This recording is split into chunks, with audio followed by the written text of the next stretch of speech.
최근 한국교회에 많은 목회자들이 은퇴를 했습니다. 우리가 그 최근 기사에서, 그러니까 작년도쯤이겠네요, 100주년 기념교회에 담임을 하고 있었던 이재철 목사님이 은퇴하시는 그 기사와 또 이야기를 우리가 좀 일례로 많이 이렇게 들어보았을 텐데, 이 100주년 기념교회를 사역을 잘 하셨던 이재철 목사님께서 이 고별 설교를 할 때 이렇게 이야기를 했다고 합니다. 이제 이재철이라는 이름은 지워달라라고 부탁을 하셨다고 합니다. 그렇게 당부의 부탁을 하고 아주 깔끔하게 교회를 떠나셨습니다. 그의 이러한 행보를 보면서 그가 떠난 자리에 참 그리스도인의 모습이 남겨져 있었죠. 그가 열심히 사역을 했고 정말 기도로 열심히 교회를 일궜는데 정말 떠나는 모습이 너무 아름다웠기 때문에 그에 대한 기억은 참 그리스도인의 모습으로 기억되고 있었습니다. 여러분들은 여러분들의 자신이 어떻게 기억되기를 원하십니까? 2000년의 역사 가운데, 교회 기독교 역사 가운데 우리에게 가장 많이 이름이 오르내리고 있는 한 사람이 있어요. 그 이름은 우리에게 너무나도 부정적인 이미지를 주고 있죠. 그 이름은 본디오 빌라도라는 이름입니다. 우리가 그 이름을 기억할 때 가장 많이 부르고 또 매주 우리가 고백을 하죠. 어디에서 우리가 이 본디오 빌라도라는 사람의 이름을 가장 많이 듣게 되냐면 사도신경에서 듣게 됩니다. 사도신경 부분에 본디오 빌라도에게 고난을 받으사라는 구절이 있죠. 예수님께서 고난을 받으신 것에 대해서 이 고난의 대표적인 어떤 대명사와 같은 인물을 본디오 빌라도라고 우리는 거론을 하고 있어요. 그는 예수님이 무죄한 자라고 인정을 했어요. 재판의 과정들을 보면 이 본디오 빌라도는 아무리 살펴봐도 이 예수님이 죄가 없다라는 것을 계속해서 인정을 하게 되죠. 그러나 그는 무리들 앞에서, 군중들 앞에서 이 자기의 어떠한 모습들을, 자기의 어떤 그 위치를 지키기 위해서 이 무리들 앞에서 손을 씻으며 자기는 이자의 피와 전혀 상관이 없다라고 이야기를 했습니다. 그러나 그 이후의 모든 역사 가운데서 우리는 예수 그리스도의 고난당하심에 대해서 이 본디오 빌라도에 대한 이름을 빼놓고는 더 이상 얘기를 하지 않고 계속해서 이 대표적인 고난의 대표적인 인물을 본디오 빌라도로 기억을 하고 있습니다. 예수님께서 잡히시고 재판 받으실 때에 예수님을 체포하고 이 신성모독이라는 죄명을 뒤집어 씌운 채 이 종교 대제사장들과 종교 지도자들, 그리고 이 종교 지도자들의 선동에 이끌려 가지고 무리들이 예수님을 십자가에 못 박으라고 소리쳤던 이 무리들, 그리고 군중들의 소요에 대하여 눈치를 보느라 예수님이 아무런 죄가 없음을 알고 있음에도 불구하고 예수님을 십자가에 못 박도록 내어준 빌라도에 대해서 우리가 오늘 이 시간 함께 살펴보면서 그들의 행위에 대하여 성경은 어떻게 말하고 있고 우리는 그들을 어떻게 기억하고 있는지에 대해서 살펴보면서 우리의 신앙인으로서의 우리 모습을 다시 조명해보는 그런 시간이 되기를 간절히 소망합니다. 예수님께서 이 땅에 오신 목적과 예수님의 사명은 무엇이냐면 고난당하기 위해서 이 땅에 오셨어요. 십자가에 못 박히시기 위해 이 땅에 오셨습니다. 십자가로 조금씩 더 가까이 예수님이 나아가고 있는 모습을 오늘 앞선 수요 예배 때 말씀을 통해서 우리가 알 수가 있었어요. 예수님의 십자가는 예수님의 사명이자 예수님이 이 땅에 오신 목적이었습니다. 예수님은 겟세마네 동산에서 잡히시고 제일 처음 산헤드린 공회에 세워지셨죠. 거기에서 재판을 받으셨습니다. 산헤드린 공회는 이 유대인에게는 최고의 의결기관이에요. 그래서 모든 판명이 이 산헤드린 공회에서 내려진다면 그건 번복을 할 수가 없어요. 최고의 의결기관인 산헤드린 공회에 세워졌고 재판을 통해서 신성모독이라는 죄명을 뒤집어 쓰고 사형에 해당한다라는 판결을 받았어요. 이 산헤드린의 주를 이루고 있었던 이 종교 지도자들, 이 민족의 지도자들은 어떻게 하면 예수님을 죽일 수 있을지에 대한 모의를 했고, 그 결과로 거짓 증인을 세웠고 거짓 증거를 세우면서 예수님을 죽이려고 했어요.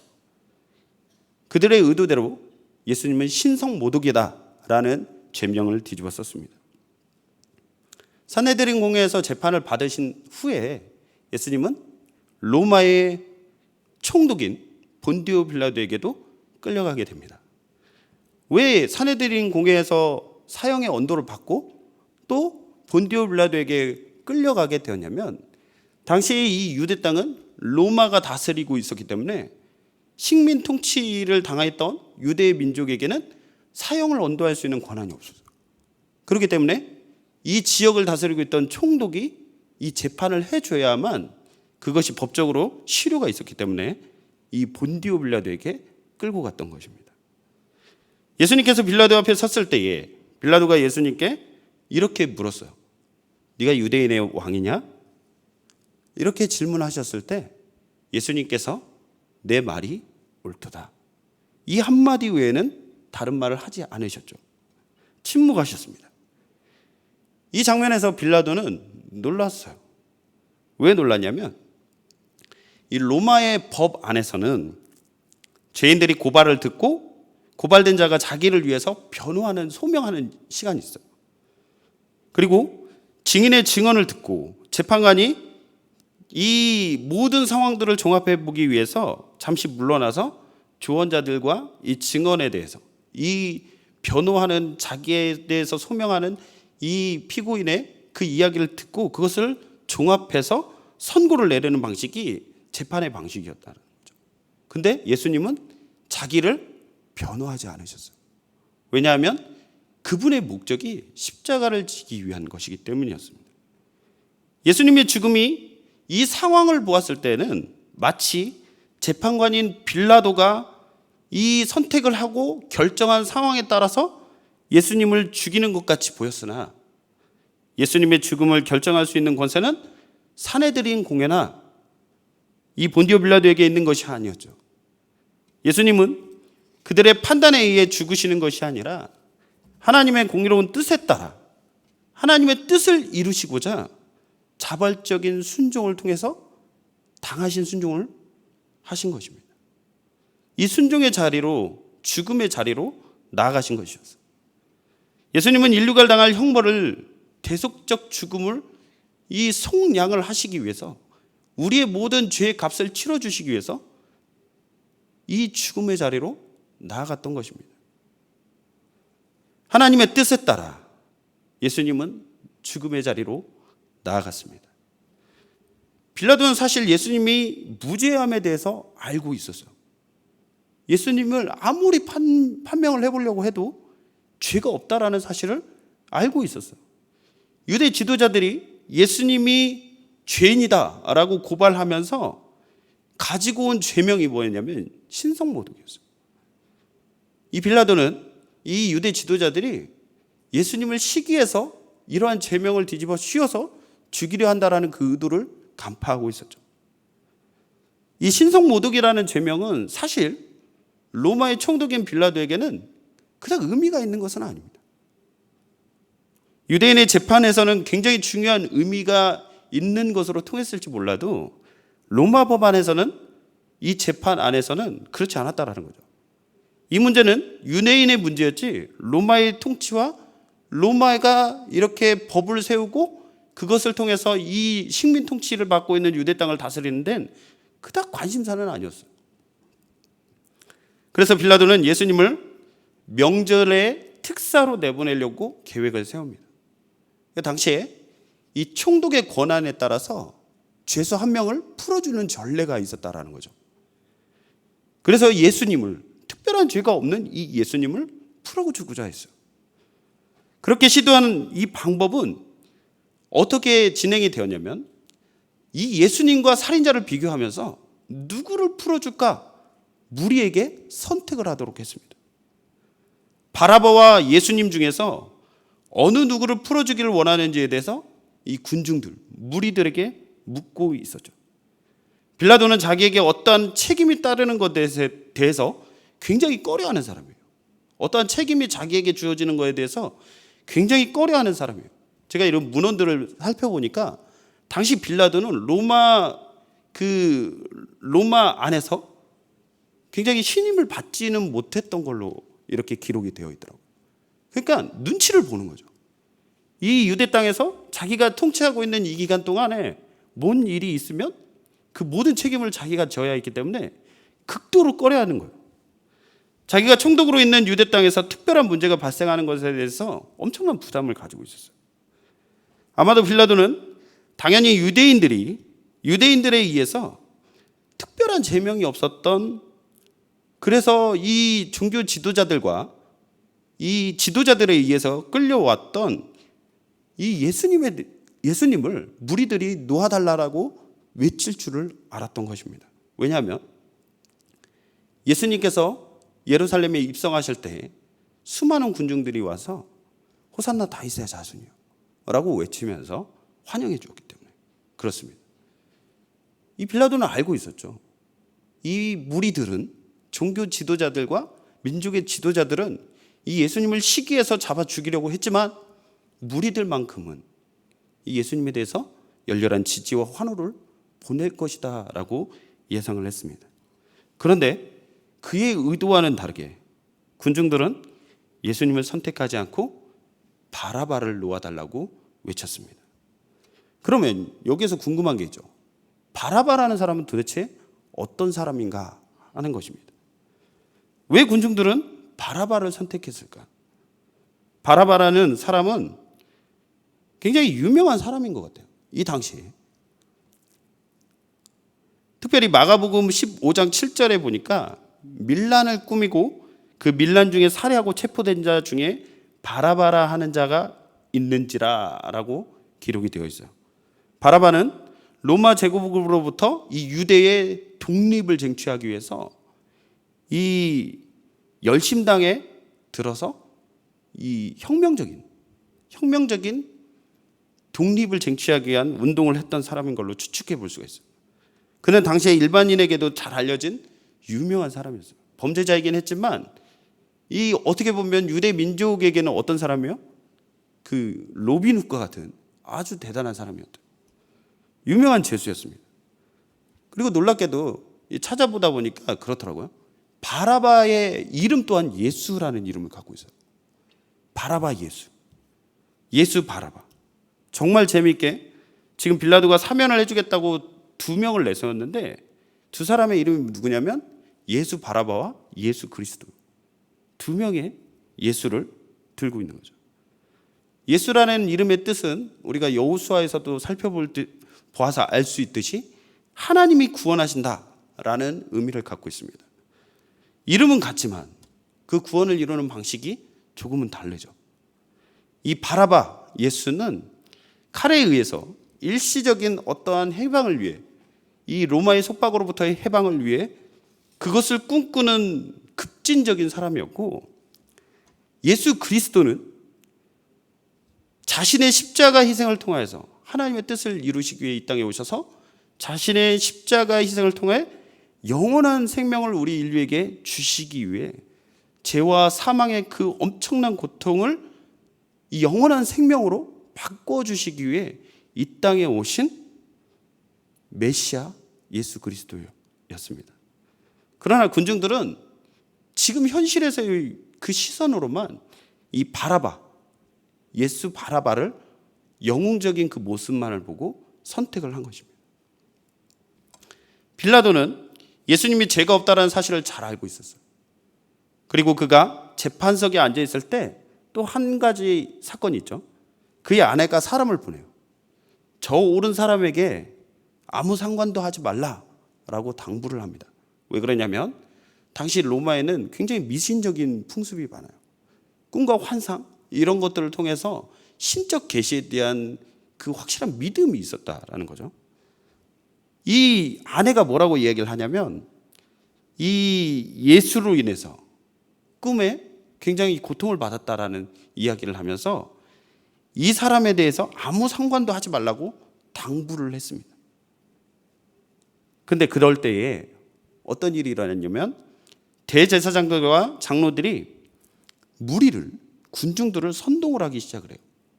바라바를 선택하게 하고 예수를 죽이자 하라, 이렇게 사람들을 선동하기 시작합니다. 무리들이라고 하면 예수님을 따르는 수많은 무리들을 연상해 볼 수 있겠죠.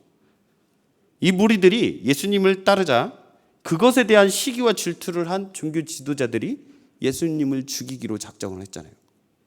이 무리들은 처음에 예수님을 따르는 자들이었어요. 예수님을 따르던 무리들이 이제는 종교 지도자들의 선동에 의해서 예수님께 등을 돌리고 예수님을 십자가에 못 박으라고 소리 지르는 자들이 되었어요. 이 무리들은 예루살렘에 입성하시는 예수님을 보면서 호산나 다윗의 자손이여, 주의 이름으로 오시는 이여 라고 외치고 종려나무 가지를 흔들었던 자들이에요. 그런 그들이 종교 지도자들의 충동에 이제는 예수님에게 등을 돌릴 뿐만 아니라 예수님을 십자가에 못 박으라고 소리를 지르고 있어요. 이러한 무리들의 모습을 보면서 우리는 한번 우리 자신들을 돌아보기를 소망합니다. 우리도 어떤 대세의 흐름, 시대의 흐름, 논리적 타당성, 우리가 믿고 확신했던 믿음의 문제들이 이러한 우리에게 다가오는 그런 큰 유혹과 시험 앞에서 여지없이 흔들리고 꺾이면서 우리의 삶이, 우리 신앙이, 우리 믿음이 무너졌던 기억이 혹시 있지는 않은지 이 시간 한번 살펴보기를 소망합니다. 그리스도인으로서 신앙과 절개를 저버리고 남들이 다 하니까, 남들이 살아가는 방식대로 그저 기준 없이 살아가고 충동에 넘어지는 인생을 살았다면 이제 다시 회개와 다시 믿음 앞에 주님의 자리, 주님이 원하시는 방법대로 다시 나아오는 저와 우리 모든 성문교회 성도님들의 삶이 되기를 간절히 소망합니다. 어떤 말에, 어떤 유혹에 흔들리지 않고 믿음으로 담대히 주님이 주신 선한 방법대로 살아내는, 그래서 우리가 살아가는 그 모습 가운데서 주 예수 그리스도의 온전하신 사랑과 그분이 행하신 그 놀라우신 그 겸손과 희생적 그 모든 모습들이 나타나는 우리 성도님들의 삶이 되기를 간절히 소망합니다. 빌라도가 예수님과 바라바 이 둘 중에 누구를 너희에게 놓아주기를 원하냐라고 다시 묻자 그들은 바라바로소이다 라고 소리 지르면서 자신들에게 바라바를 놓아달라고 요구했어요. 그러면 그리스도라 하는 예수를 내가 어떻게 해야 하느냐라고 물어봤을 때 그들은 십자가에 못 박혀야 하리라 라고 외쳤습니다. 빌라도는 자꾸만 이 모든 재판의 결정을 무리에게 떠맡기고 있어요. 자꾸 건네주고 있다라는 거예요. 자신이 결정하고 자신이 판단해야 했음에도 불구하고 자꾸만 무리들에게 판단을 맡기고 있어요. 그러면서 결국은 무리들 앞에 손을 씻으면서 이 사람의 피에 대하여 본인은 나는 무죄하다라고 선언하고 있어요. 너희가 그 책임을 지라고 말합니다. 빌라도는 예수님의 무죄에 대한 책임을 자신은 죄가 없다라고 손을 씻으면서 이 죄의 문제를 무리들에게 돌리지만 이렇게 자기 자신이 아무리 나는 무죄하다, 나는 죄가 없다 선언한다고 해서 죄에서, 죄의 문제에서 이 엄청난 죄의 사실에서 자유로워지는 것은 아님을, 자유로울 수 없다라는 사실을 우리는 알아야 합니다. 무죄를 알면서도 밀란이 일어날지에 대한 두려움, 정치적으로 대중들이 자기에게로 등을 돌릴 것에 대한 실패에 대한 두려움, 시대의 흐름이나 분위기에 휩쓸려서 예수님을 내어준 이 빌라도의 모습은 우리에게도 많은 생각과 도전을 하게 하죠. 빌라도는 공의를 행해야 할 자였어요. 심판을 해야 할 자였고 재판을 통하여서 이 억울한 자와 또 죄인에 대해서 판단을 해줘야 할 자였어요. 이러한 자였지만 상황적 분위기와 시대적 흐름에 휩쓸려서 잘못된 것이 잘못된 것이다 라고 말하지 못하고 흘러가는 대로 그렇게 살아가는 우리의 인생이 되지 않도록 이 시간 이 말씀이 우리 안에 들려진다면 정말 회개와 정말 하나님께 다시 우리의 믿음의 모습들이 다시 회복되기를 간절히 기도하며 나아가는 저와 우리 성문교회 성도님들이 다 되기를 소망합니다. 그는 비겁하게 자신이 책임지고 결정해야 할 상황에 대해서 무리에게 책임을 넘기고 그들이 요구대로 아무런 죄가 없던 예수 그리스도를 십자가에 못 박도록 내어주었습니다. 그렇기 때문에 그에게는 그에 대한 이름에 대해 남겨진 기억은 뭐냐면 예수님을 십자가에 못 박게 넘겨준 인물, 이렇게 기억이 되는 것입니다. 인간은 모두 세상을 떠납니다. 그렇죠? 모두가 떠납니다. 우리 모두는 죽음이라는 것을 통해서 우리에게 익숙한 삶의 자리에서 떠나게 돼요. 그렇다면 우리는 이 죽음 앞에 무엇을 남기고 가야 하겠습니까? 호랑이는 가죽을 남긴다고 하죠. 사람은 이름을 남긴다고 하는데 우리 그리스도인, 성도는 도대체 무엇을 남기고 가야 할까요? 성도는 그리스도의 몸된 교회의 각 지체들입니다. 그 성도의 삶을 통해서 그리고 그가 지나간 자리 가운데는 예수 그리스도의 흔적만 남기를 소망합니다. 우리의 삶의 모습을 통해서 많은 세상에 죽어가는 영혼들이 그리스도의 사랑을 알고 그리스도의 은혜를 알아 주님께로 돌아오는 역사가 일어나기를 간절히 소망합니다. 교회가 세상의 수많은 기관과 구별되는 유일한 한 가지가 있는데 그게 뭐냐면 그 영혼의 문제, 생명의 문제가 이 공동체 가운데서 날마다 확인되고 그것이 증거되어진다는 사실이에요.